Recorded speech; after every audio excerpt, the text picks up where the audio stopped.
Hi guys, welcome to my channel. This is Shruti. Actually ఇది నా first vlog అనమాట. And ఈరోజు నా వ్లాగ్ వచ్చేసి 11 రోజుల పురుడి స్నానం, పురుడు చేసే పద్ధతులు, ఆ రోజు చేసే పద్ధతులు అనమాట. మాది తెలంగాణ డిస్ట్రిక్ట్. మేము ఇక్కడ ఎలా అయితే పురుడు స్నానాలు చేపిస్తామో అలానే ఆ పద్ధతి ప్రకారం మేము కూడా పురుడు అనేది చేసుకున్నాం అన్నమాట 11 రోజులలో.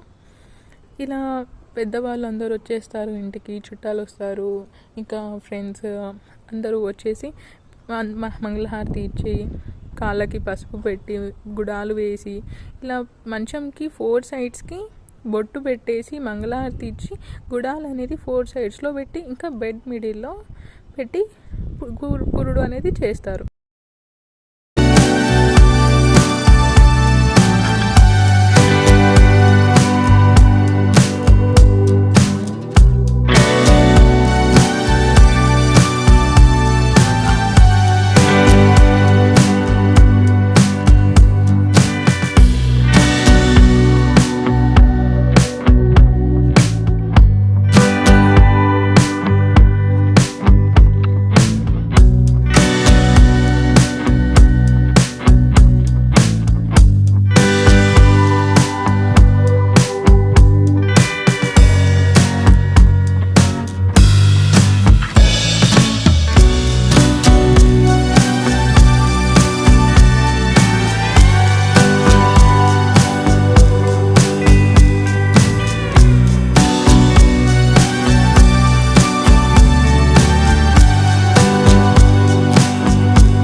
అలాగే హ్యాండ్కి ఒక చిన్న దారానికి ఆ ఎల్లిపాయలు అనేది టైఅప్ చేసేసి ఇలా తీసుకొని అవి చిన్న బాబుకి కూడా హ్యాండ్కి ఒక రక్షలాగా కడతారు.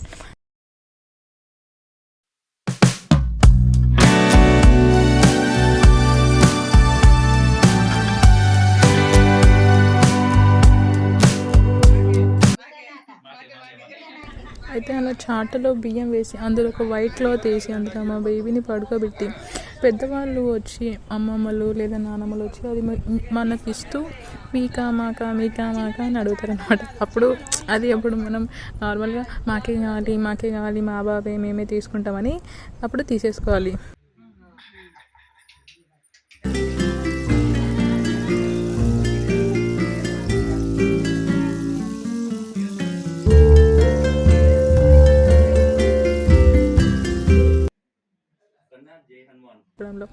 నెక్స్ట్ అంటే 11 రోజులు నార్మల్గా దేవుడి పేరు పెడతారనమాట. ఇలా అన్ని దేవుళ్ళ పేరు వాళ్ళ చెవిలో శివ అని లేదా రామ అన్ని దేవుళ్ళ పేరు నార్మల్గా మనం పిలుస్తూ ఉండాలి. ఇలా ప్రతి ఒక్కరూ వచ్చి వాళ్ళ చెవిలో శివ అని రామ అని పిలుస్తారనమాట. అంటే వాళ్ళకి ఒక నేమ్ అనేది ఇస్తారు నార్మల్గా.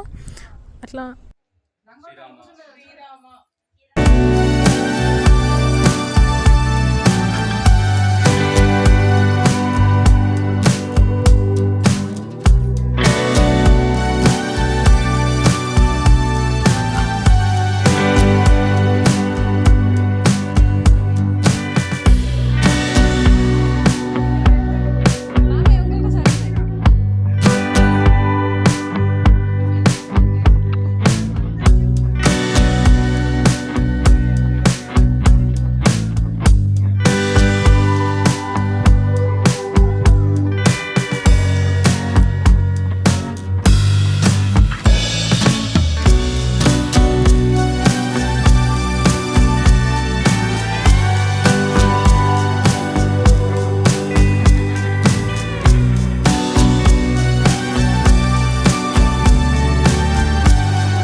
అండ్ మా వీడియో కనుక మీకు నచ్చినట్లయితే లైక్ చేయండి, షేర్ చేయండి అండ్ సబ్స్క్రైబ్ చేయండి.